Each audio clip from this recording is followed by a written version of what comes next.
What's up, everybody? It's Dylan Dyslexia back again. We're going full circle.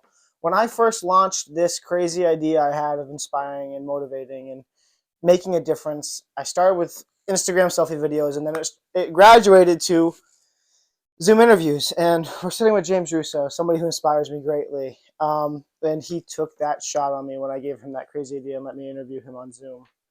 How are you, other than the everything you do? I'm doing really well, man. I really appreciate you having me Oh, here. of course. Can you fill the audience in who you are? And don't be humble, because you're really good at being that. No, so I'm James Russo. I've been friends with Dylan for a while. We were friends back in high school. We played drums together. We ran track together. We wrestled together. I think that's where we had really the biggest connection because we kind of clicked from the start just because having like that crazy work ethic. And I think that's driven us both into the directions where we are now. So right now I'm still in school. I'm competing in bodybuilding, soon to be competing in powerlifting. I just like to kind of do a bunch of random stuff like that just to challenge myself. So yeah, that's a little bit about me. All right, so I'll tell you the non-humble version. James is, I like being around people who push me. So in high school and current day, every time I look at him, I'm like, I need to be working harder. I need to be doing this harder. He's won some bodybuilding competitions. He's always gotten better grades than I have. He beat me at wrestle-offs. He's always just like 2 steps ahead, and that is important to be 2 steps ahead. When you're around people like that, you just need to catch up. And the cool thing is you never catch up. You'll never be perfect. So it's great being around people who just push you to be better. So honestly, thank you for just being you, because it's pushed me to become who I am. I appreciate that because that's exactly how I feel about you. And it's funny because it's great to have that perspective of just being around people who always push you. And that's how I feel about seeing everything you've accomplished. Like, looking at everything you've done just makes me want to be better at everything I'm doing too. Oh, I appreciate that. So being in college, doing the bodybuilding, sustaining, you have a job in the summer at home, sustaining a good, strong relationship with your family. You guys travel. What would you say? Where does that work ethic come from, and how do you really pull all that off? It's a great question because honestly, I feel like over the years it's always kind of changed. And the older I'm getting, I feel like it's more shifting towards trying to give back and I guess do it for, for my family. Like that's what it really feels like. Because my parents, I've seen my whole life. I've been very blessed with such a beautiful, amazing family, and Yes. I love they've my Russos. yeah, they have given so much for me and for my sister, and like I'm just so overly grateful for my parents. And when I was younger, I I think like it started like the first sports I started playing was, or I started running cross country. That was the first thing I did, and that the inspiration from that came because when I was born, my feet were upside down. So, I had a like the day 2 of being on Earth. I had casts on my legs. I had surgery a couple of years later to try to fix it. That didn't work.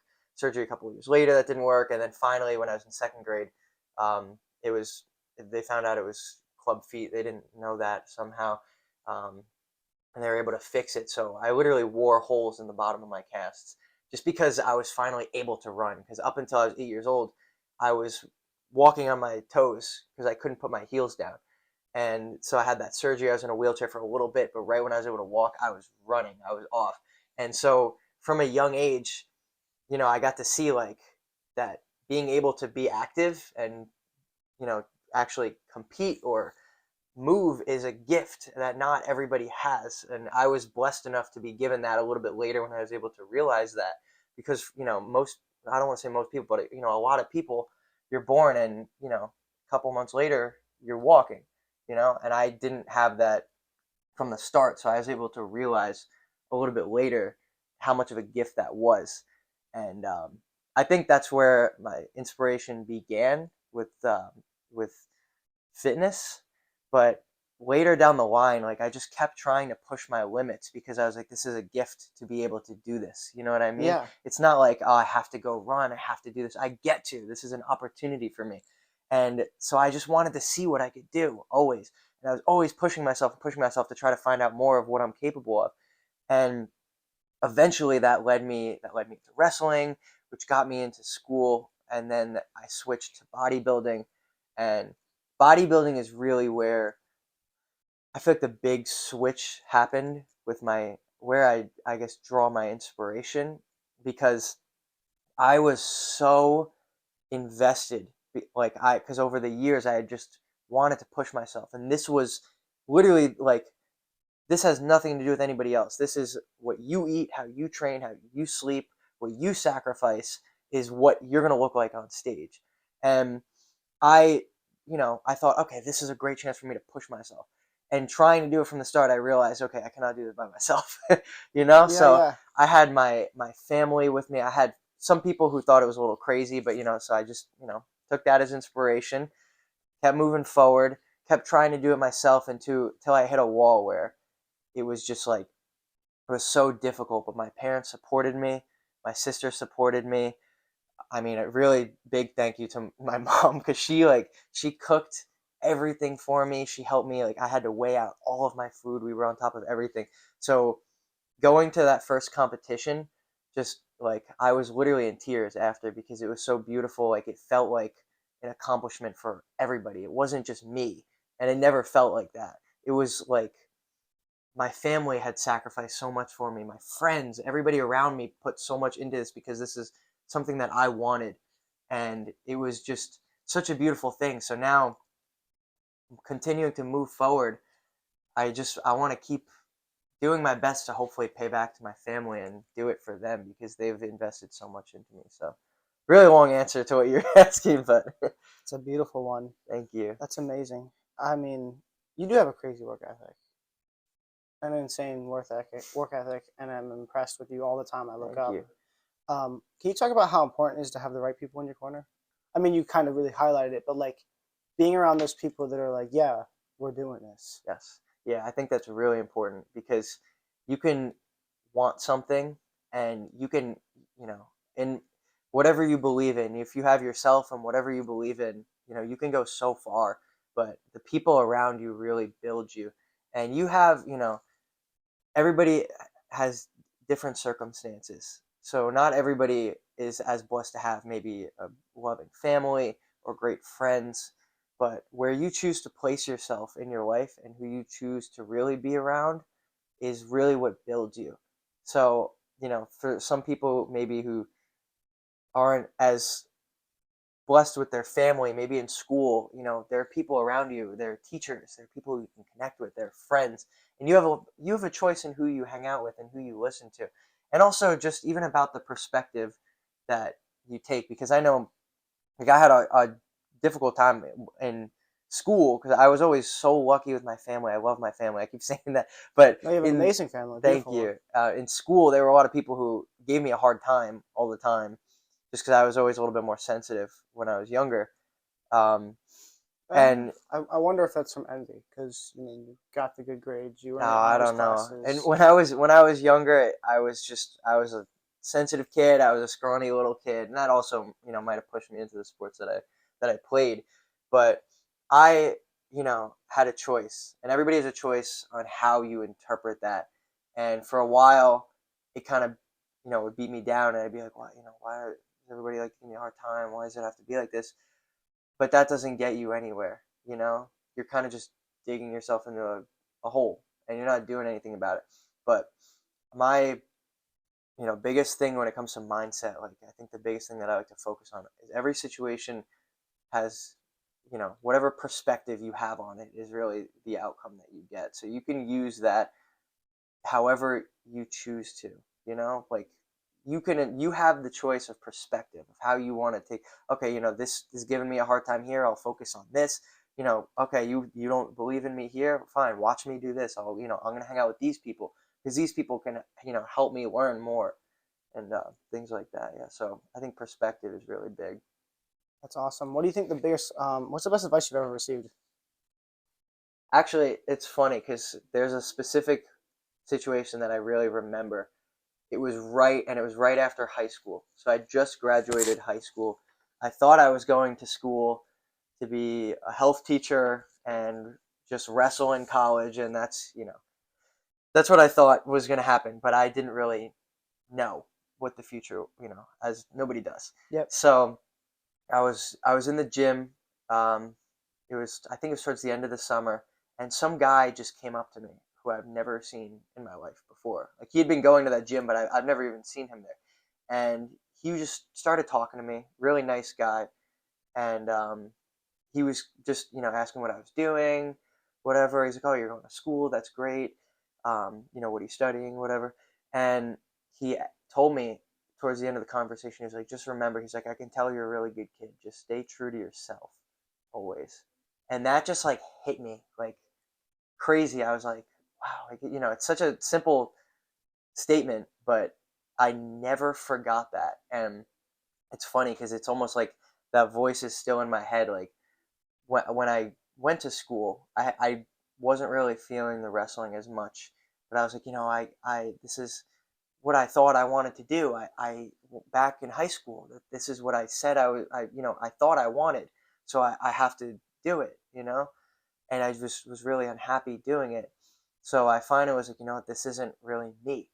I'm really grateful for wrestling. It brought me here, but I don't think this is, I think it served its purpose in bringing me to this next step. But maybe, I fulfilled what I wanted to, and now there's different areas that I want. So it was a really tough decision, but I stepped back from wrestling, and literally within a week, I signed up for a bodybuilding competition because I was like, that was just, I guess, inside of me for so long, but I was kind of suppressing it. But I just kept hearing that voice in my head, like, stay true to yourself, stay true to yourself. So I was like, you know what, this is not who I am, so I'm going to step back from it, and that sometimes That's amazing. it's really difficult to step back from something sometimes, and this could go for a sport, this could be school, a job, a girlfriend, a boyfriend, whatever it is. It's really hard sometimes to step back because you can't see what's next. But if you really stay true to yourself, listen to that voice within you, whether you think it's God, whatever you think it is, really staying true to yourself, I think you can, maybe you have to let go of some things, but that's making room for something that you can't see yet, but will eventually fill that spot. And luckily for me, it was very quick after, because it was, I was, I guess, itching for it. But I signed up immediately for bodybuilding competition, because it's like what you talk about all the time, just the importance of showing up and just going for it. I knew nothing about bodybuilding. I just thought it looked commit cool. and just figure out what the path is. Exactly. Yeah. I think it's so important to just go for it. And you've spoken about that a little bit. Yeah. So you have I feel like there was a story you mentioned where you just, went for it. You just, without really knowing. When I was 19, yeah, I flew to Miami off money I didn't have. Ended up meeting and hanging with Floyd Mayweather and a bunch of these other millionaires, and then was introduced to a speaker. No one really knows I went to a speaker school. No one ever asked that. Like, they think I just got it. No, I Yeah. went to school. Yeah. I dropped my own thousands of dollars on it out of pocket. I went to school for this. Like, that's how committed I was. Yeah. And I'm grateful to, after going to school, being able to use it and leverage it and do things that nobody understands, including me, on how they happened. Mm-hmm. It's definitely been amazing. And I shared on a couple minutes ago, but I have a lot of gratitude for everybody who shows up for me, because I show up for everybody. So like when somebody shows up for me, I notice it, I appreciate it. I got love and appreciation for you showing up today. Thank you. Yeah, I appreciate you having me here. Of course. Do you have any questions for me? I guess kind of going off of what we were just talking about staying true to yourself. Can you elaborate a little bit more on what it was like in your head, like making that making that decision to go to Miami, because maybe other people thought, like what I was saying, like with me, I Oh, know my family thought I was insane. Yeah. You did what? You're going where now? Yeah, I mean, how do you tell your mom and dad you're getting on a plane with 5 strangers you met 2 days ago, Yeah. and you just opened up a credit card to do it? And trust me, there's gonna be a reason, and I don't know why. And I'm gonna be out there, and I don't know where I'm staying, and I know I'm gonna get my worth, but I don't know how yet. Mm-hmm. Like, how ridiculous does that sound? Yeah. Right? Yeah. When I started those selfie videos, in my head, I go, this is a job. This is a business already. Mm-hmm. The minute I created the Instagram account and started those selfie videos, like, I took it as serious as of the size it is now. Like, it's in my head always been this size. Mm-hmm. And I knew that no matter what I did, I go, you guys have no idea what I'm willing to do. I will zero my bank accounts. I will quit my job. I will take PTO unpaid off. Mm-hmm. And I will show up and I will take advantage, and I'll interview these celebrities, and I will be in these rooms, and I'll buy suits, and I will be at every dinner, and I will learn and grow and build relationships no matter what the hell it takes. Like, I rather die is my mindset. Yep. And it's always been. It just, if I die with this, I'm at peace because I tried. Like, if I don't get home, cool, I made it. Like, I'm going for it. Yeah, like, I think it's perspective, you know? Yeah. When you have to fight for your food in an orphanage and fight for blankets, literally, I mean, what is a bigger problem? Right. Tell me. Like, people, oh, why are you so driven? How are you doing this? Well, the reason is I'm not fighting for food. Yeah. I'm not fighting for blankets. I have more than one pair of pajamas. Like, and now I'm beyond that. I don't even know how I got here. Like, now I'm living a lifestyle that I thought was fake, Hollywood only. So, staying true to myself is just, I know that it's impacting people. Like, I know this is going to impact one person. So I've fulfilled my purpose. Impacted me already. So I appreciate that. That's it. Just purpose of impact and inspire and help people. I find immense enjoyment in creating opportunities. Like the opportunity I was able to create for you today, I think I'm happier about it than you are. I'm being honest. I am. I don't know if that's like possible. That was you have no idea. I was more excited today to be able to do that for you than have him here. Oh, really? Yeah, I was hype on that. If you saw, dude, I'm trying to keep it in right now. You don't have to keep it in. I can scream right now. Does that answer your question? Yeah, that actually, it's funny. It reminds me, I think it was, like, I heard this from Steve Harvey, like, in a speech once. And he was saying, and again, it could be whatever you believe in, but let's say, like, say you believe in God, right? God puts images in our head that only we can see. Like, that's what our imagination is. So when you say these things, other people might think it's crazy. Like, the things you're talking about, like you said, your family is like, what now? You're going on a plane with who? Like, you're going where? With what was his name? I think his name was Rob. It's like, what? But you have that in your head. Yes. And it's not out yet, but it will be one day, and that's when people are going to see it. But it sounds crazy because it hasn't happened yet, but it happened in your mind. Yes. That's so huge, like, making that decision in your head. And it's like a life or death thing. You know? I'm good to die. Yeah. I'm like, all right, this wasn't what kills me. We tried. Yeah, like, man, that's we're going for it. That's all that matters. But yeah, I really like the way you kind of painted that picture, because it's just like, it's all the perspective that you have and the vision in your head, you know? It's so funny because on social media, it's like, Dylan's with Floyd Mayweather. The reality is, I literally slept on a shelf under a TV that night. No pillow, nothing. It was wood. It was actually supposed to be like for a cable box. But since I'm only 4'11" and 100 pounds, it held me. Has its benefits. Yeah, it held me. And I literally, like, everybody sees like those shelves under TVs. I was on it, like laying on it. Oh my gosh. And I paid $200 to lay on it. So wow.